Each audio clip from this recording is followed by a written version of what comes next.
So you want to go from this to this, or this to this. Whether it's the stylish look, the cinematic look, or the filmic look, you've come to the right place. This is a look at Dehancer, a plugin for Davinci Resolve. First and foremost, I'd like to thank the team at Dehancer today for giving me the opportunity to review their plugin with a 1-month trial they've given me. In return, I do get access to the full version whilst I've done this video, and in partnership with them, I've also received an affiliate code that you may use if you're interested in getting the program yourself, whether it be subscription or license, excluding the iOS version. You can use johnny.vans to get 10% off any plugin in the future.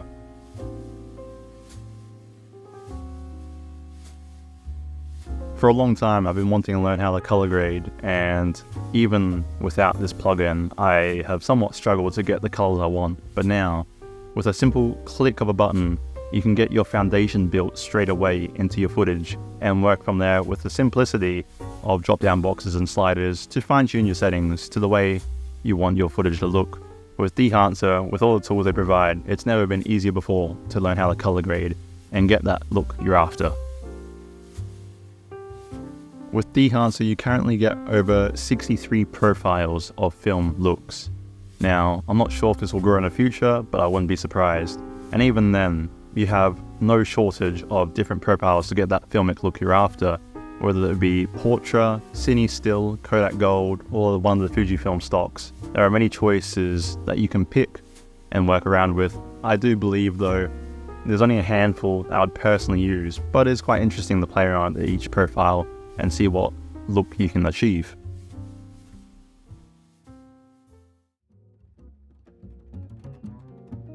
Next up, we have film prints. As in the name may imply, film print is pretty much the last process of where a movie goes into production and the film gets printed onto a roll of stock, whether it be Kodak 2383 or Fujifilm 3513. These two are the major stocks in the filming industry, where the film gets printed on and shown in the cinemas around the world. And even with the film prints alone, excluding the film profiles, I believe this is enough to give you a great look to your footage. Next up, we have the ever so much wanted grain. A way people can tell it looks like analog. Whether it be rough grain or fine grain, it's still analog, right? Well, you have many choices in this plugin, whether it be 8mm, 16mm, 35mm, or even the large 65mm. With different film stocks, there are different grain looks, and in this plugin you do get presets, but you also get the options to fine-tune your settings the way you want it and customize that grain look. I believe in this plugin Dehancer, it gives you the organic look of film. It doesn't simply overlay some digital noise to your footage. I believe with every footage you add in the project and have that grain added in, it changes with every video and every scene, every second of your footage. On to probably one of my most favorite characteristics of film is halation. That is where you get the reddish orange look around the bright parts of your scenes, where there could be a bright light or a point of where light is hitting. It could be a lamppost or sunlight or just something reflecting in the scene. That is where you get that nice reddish orange look around those bright points, and usually it is apparent in motion picture film like Cine Still 800T, which I so dearly love shooting at nighttime. Something that goes in conjunction with halation is bloom. This is usually created from sources of light or light that is dispersed to give a somewhat diffused look around the edges. It has a softness to the image, and this is usually evident in optics that are usually older, like vintage lenses or poorly coated glass, or as some of you may know, you can also achieve this look with mist filters. The only caveat is that you bake in the look using mist filters and there's no way of removing it in post, so you're kind of stuck with a look. So I think this plugin makes it more worthwhile that you can choose and adjust the strength of bloom in post, and then you can get more flexibility to edit your footage in the way you want it, rather than using a mist filter, maybe wasting potential money and time recording footage with it, and then you may not like it in the end. Next up, we have some extra features to give you that analog look. These are minor adjustments where you can add an overlay to get that filmic frame, or you can get the movement of the frame where it looks like it's being fed through the machine, or even film damage where you get the grains of dust, hair and scratches So now I want to give you my thoughts on this plugin as a whole. I think I must address the first big negative in the room is the price. I think paying $449 is a bit steep for most people, including myself. The reason I got to try this is that Dehancer reached out to me, so I get to try this out and also potentially get the full version after this review. I think for the majority of the people that just want to try out color grading and get that film look, I think there are other avenues you can jump into at least to try out and see what you like. I think if you try the trial out first, and then maybe you'll be more determined to buy the full version. But even if you don't want to buy the full version, you can buy the light version for $199, which is not the whole package, but you do get the film profiles and print options and grain and the bloom. So it is a start, and you can always upgrade in the future, I believe. You can also buy the halation separately, you can buy the grain separately if you want to use those, and the halation, the film breadth and all that.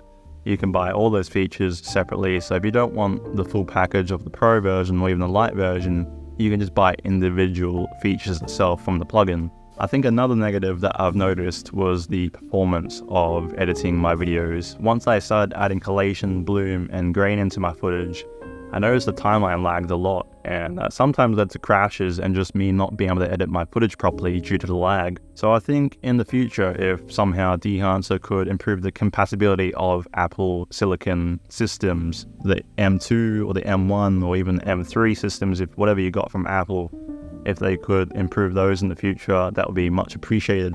I think on a brighter note though, I do want to list one positive, and that is the ease of use this plugin provides. Not only do they give you the drop-down boxes, but they also give you the sliders, and I think everything that you can see in front of you just makes the color grading process a lot easier compared to most programs I've used and just tried to tackle in the past. It really simplifies the process of color grading, yet you get such amazing results. And I believe this is the big plus with using this plugin, and that's why I'd recommend Dehancer to most people if you're somewhat interested in color grading or if you have the budget for it. Lastly, I would like to quickly mention that they also gave me access to the iOS app that you can use on your iPhone or iPad. This is a good way to edit your photos and videos and get that filmic look at the palm of your hand. Not only can you adjust the film grain, the film profiles, the halation and bloom just like the desktop app, but this is only a standalone app itself, so you don't need anything else to edit your footage or photos. Despite the ease of use this app also provides, it's not perfect. I think the performance is yet again another thing that kind of coincides with the desktop version of the plugin. I have an iPhone 11 Pro Max and it's about 3-4 years old now, but even when I'm trying to export a long video, it seems to crash quite often. So hopefully in the future, Dehancer can also address this problem with performance on their phone. But I think maybe if you have a newer phone, you may have some slight improvements, it's hard to say.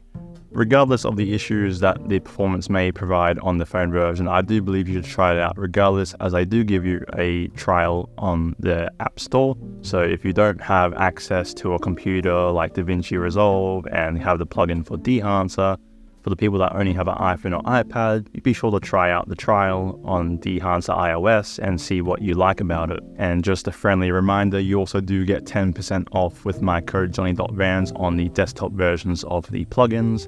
I'd like to thank everyone for staying in for the whole video. If you watched this far, thank you very much. And Dehancer, yet again, thank you and your whole team for giving me the opportunity to review this plugin and try it out for my future projects and videos on YouTube.